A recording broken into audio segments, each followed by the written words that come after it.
Bienvenue sur CarSource, aujourd'hui un petit vlog improvisé avec Yann, vous l'avez vu déjà dans la vidéo de la GP. Là on est avec la M4 compétition, du coup c'est comme la GP.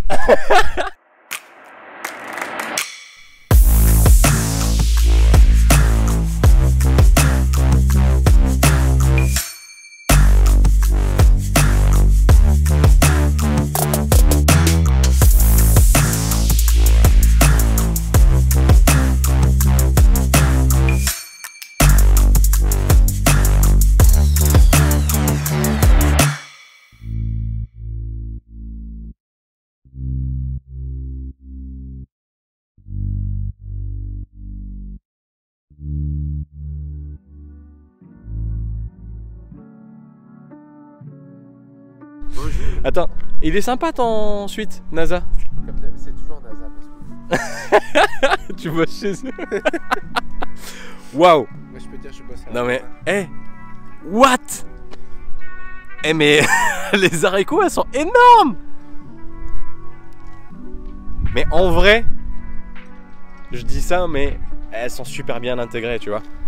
Ouais, genre ils ont travaillé carrément la carrosserie pour intégrer les haricots. Franchement, en photo tu te dis c'est choquant, c'est gros et tout ça et tout, et tu vois en plus il n'y a pas la plaque, mais là franchement c'est super bien intégré dans le galbe de la voiture, et c'est assumé limite, et ça choque pas.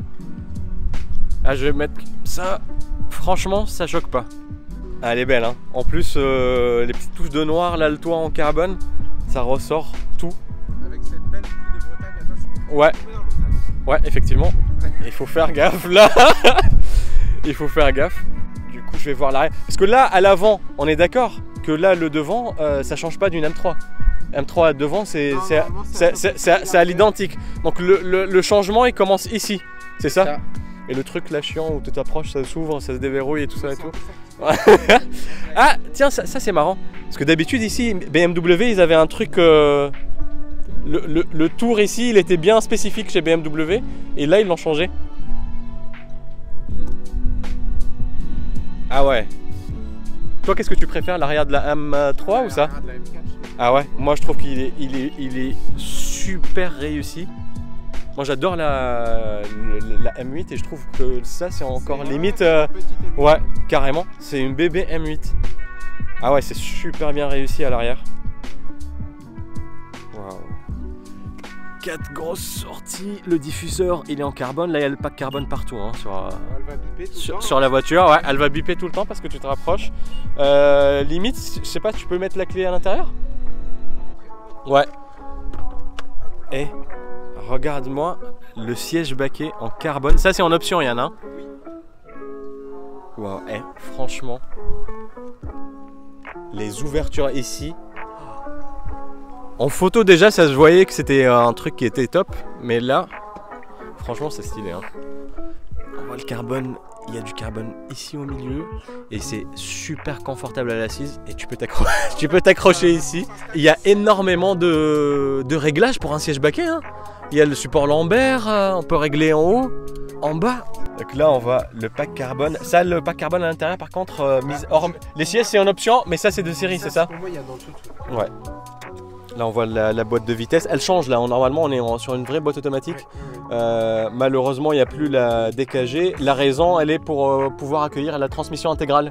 Et là on voit les paliers là, c'est comme dans la DGK, ils ont essayé de faire un truc pour augmenter l'agressivité. Voilà. Ok, super. Badge M4 compétition. Ce qu'il faut savoir, tu me disais tout à l'heure qu'en France il n'y a que des M4 compétition. Ouais, on peut pas, okay. Quand on configure la voiture, il n'y a que ça. Il n'y a pas la M4 non, normale. Il n'y a pas la classique. Tableau de bord, c'est pareil que ce qu'on a vu sur la M8, donc il est digital maintenant. Voilà. Et le volant, il est en full carbone. Il reprend strictement aussi le carrément. qu'on peut avoir sur les Carrément. Les places à l'arrière, c'est comme... ouais. Il y en a, hein, Ouais. Non, franchement, il y a de la place. Et si tu vois, t'as de l'espace pour les jambes. Je te propose de prendre la route, de voir comment c'est.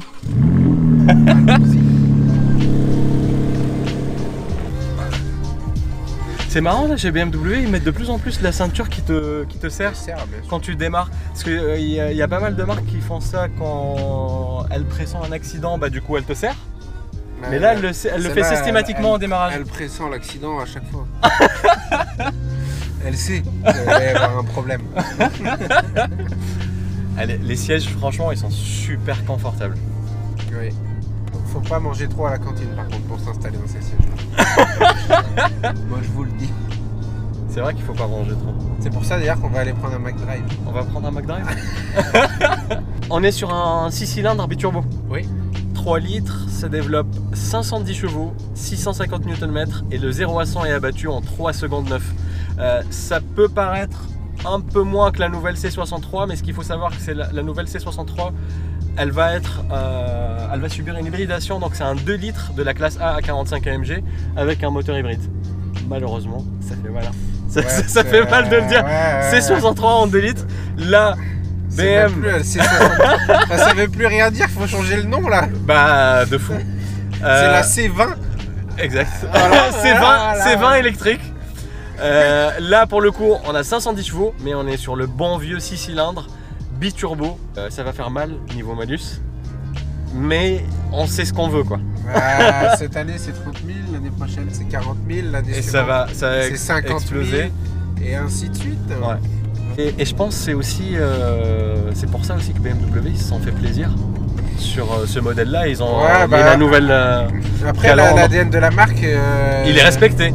Oui, il est respecté, mais je les vois mal faire un truc comme a fait Mercedes. Après j'ai pas de boule de cristal, hein, je peux pas te dire, mais tôt ou tard je pense qu'ils seront obligés.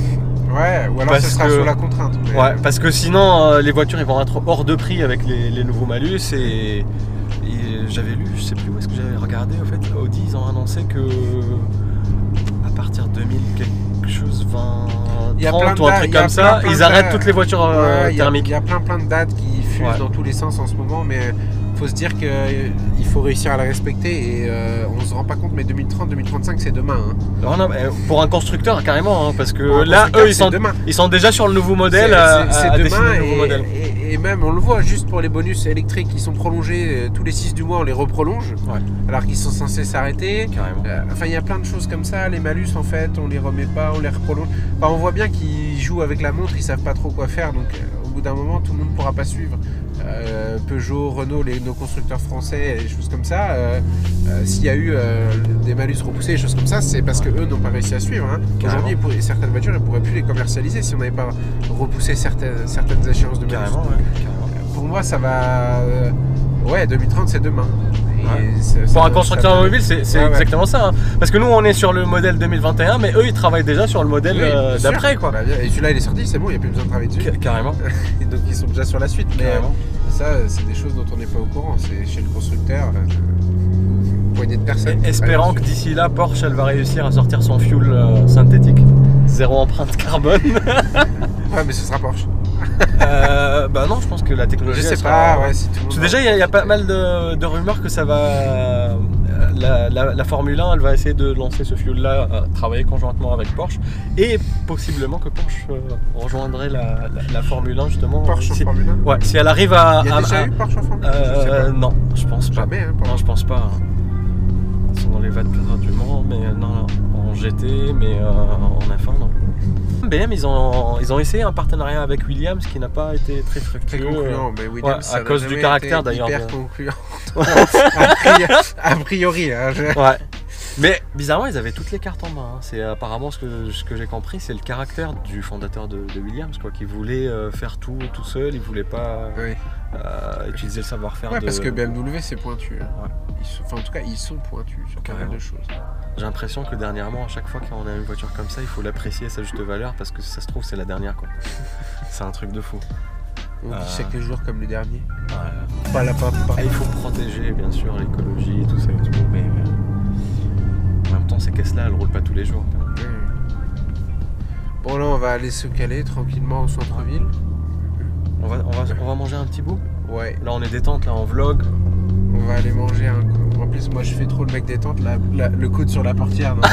Quel gros kéké. On n'entend pas trop, elle fait pas trop de bruit, ça va. C'est mesuré. Elle est dans le mode qui fait un peu de bruit si je l'enlève. Et c'est Ah ouais, carrément. Tu vois, et là, dès que tu c'est une série 4 normale quand on... Quand t'enlèves, oui. Franchement, c'est presque silencieux. Enfin, presque. Ça l'est d'ailleurs, c'est pas horrible, mais...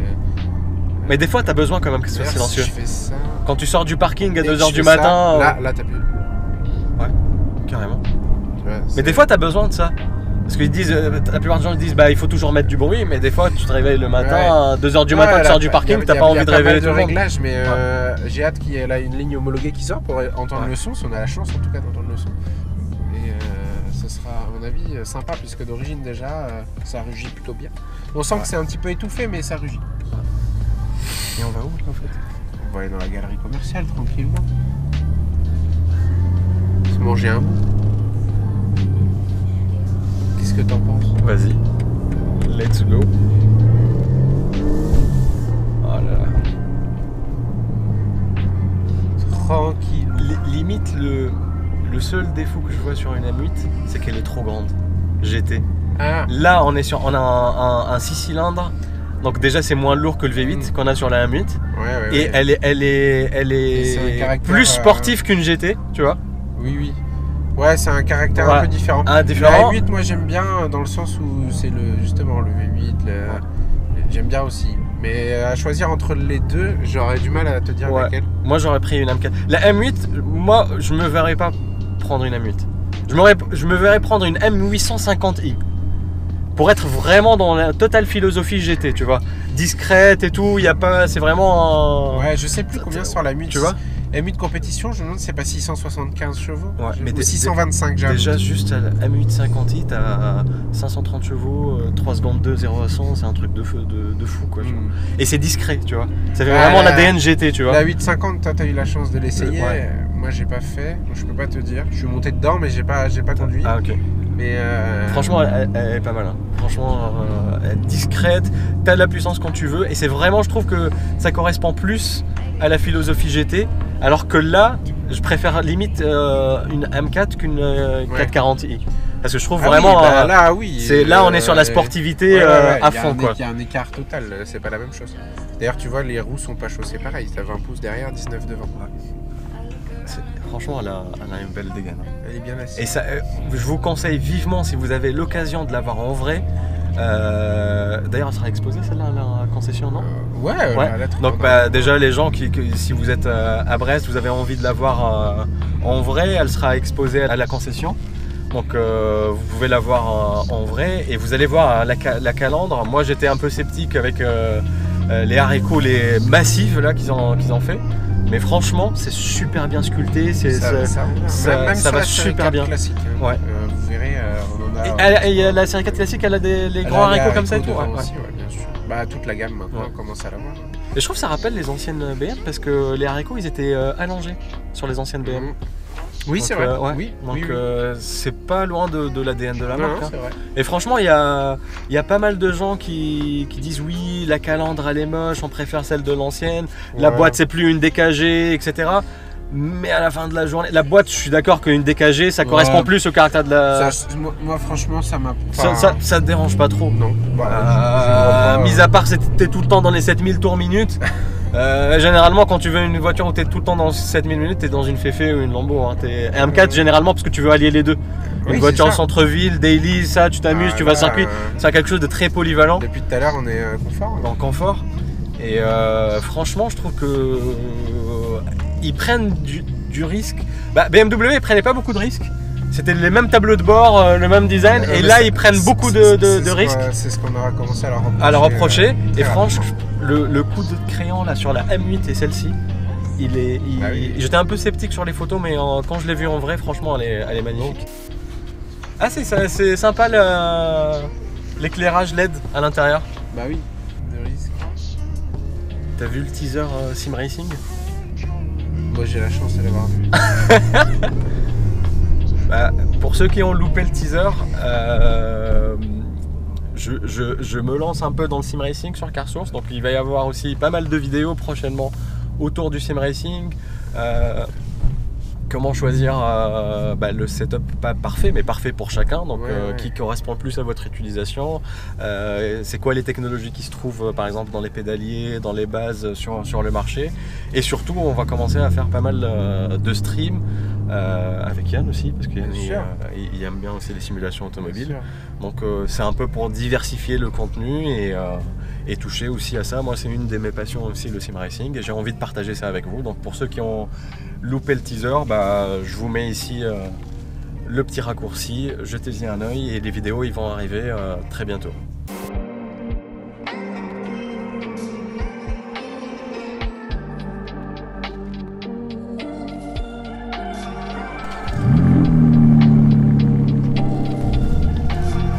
Alors, rassasié?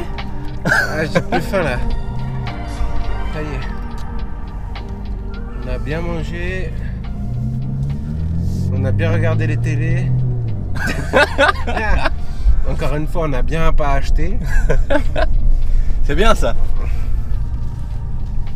Non, c'est pas bien de pas acheter. Ça sert à rien la télé. Regarde YouTube, regarde Carsource. Je regarde déjà Carsource. Le problème c'est qu'il sort pas trop de vidéos. Donc, je peux pas regarder tous ces trucs parce qu'il sort pas tout. Ah, c'est vrai. C'est un mec compliqué Carsource. Je comprends pas trop ce mec, mais bon. Il est sympa. Décidément la météo aujourd'hui nous a pas gâtés hein. Non, en fait t'es un menteur, c'est juste que tu filmes que quand il fait beau. C'est pour ça que je sors pas cette vidéo. En vrai il pleut. Je sors des vidéos quand il fait beau. Ça c'est un temps normal ça. Ça y a pas de... Il n'y a pas de oh il pleut, c'est un temps normal. C'est quand il y a du soleil qui fait oh il y a du soleil.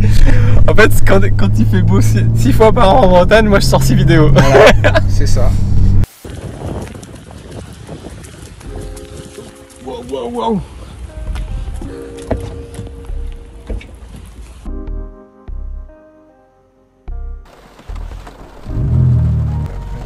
Il fait quoi lui? On attend le monsieur avec son lit là dans la pluie.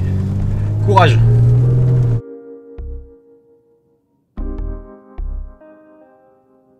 Ouais. 510 chevaux sous la pluie en propulsion. Je peux te dire qu'il faut faire très attention là. L'accélérateur c'est du velours.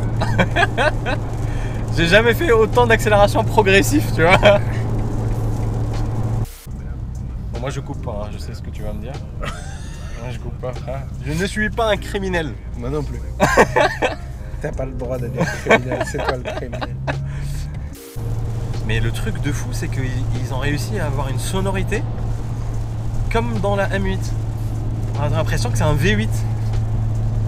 Je sais pas comment ils ont travaillé la sonorité, tu vois. C'est pas rauque comme le 6 cylindres BMW normal, tu vois. Franchement, je pense que c'est en M. J'aime beaucoup la M2. Mais en M, franchement... La M2, ça j'ai pas essayé, tu vois. La M2, franchement, elle est top. J'ai pas essayé. En boîte manuelle, elle est top. Ah oui, en boîte auto, je préférerais moi. Passage à niveau sur votre trajet. Oui, merci madame. Attention madame. Attention, je sais, je connais.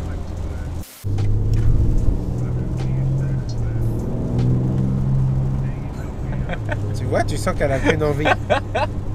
C'est de faire n'importe quoi. Elle veut partir. Faire... Elle veut partir. On le sent.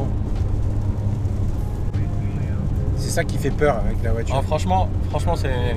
Il y a beaucoup de gens qui vont dire oui, c'est pas la meilleure M4 parce qu'il n'y a pas le DKG, parce que les comment on appelle ça, les haricots ils sont très grands et tout. Mais honnêtement, c'est une voiture très réussie. Bah oui. C'est une superbe voiture. Ils ont pris un risque. Chapeau pour eux. Chapeau pour eux aussi d'avoir de pas succomber à l'hybridation et de mettre un vrai 6 cylindres en ligne en 3 litres en biturbo. Et franchement, ils pouvaient ne pas prendre de risques et la voiture allait se vendre parce que la M4 elle a beaucoup de fans sur le marché de l'automobile. Et ils se sont lâchés et franchement c'est un beau coup de crayon. Bravo à eux. Moi j'ai hâte de voir la C63 2 litres, tiens. Je suis curieux. Bah après, la A45 elle marche très bien hein, et il y a des gens qui tournent en circuit avec. Le moteur il est très fiable et tout, ça marche super bien. Ouais, mais dans une classe C, c'est pas... C'est pour ça, je te dis, c'est même pas à me moquer, je suis curieux. Ouais. Je suis curieux de... Là je pense que ça va marcher hein, parce qu'il y a 530 chevaux, le moteur électrique il ramène du peps et tout. Ils vont s'arranger pour faire un beau bruit avec des beaux retours là, comme ce qu'ils ont fait sur la A45. C'est quoi? C'est le hybride rechargeable du coup?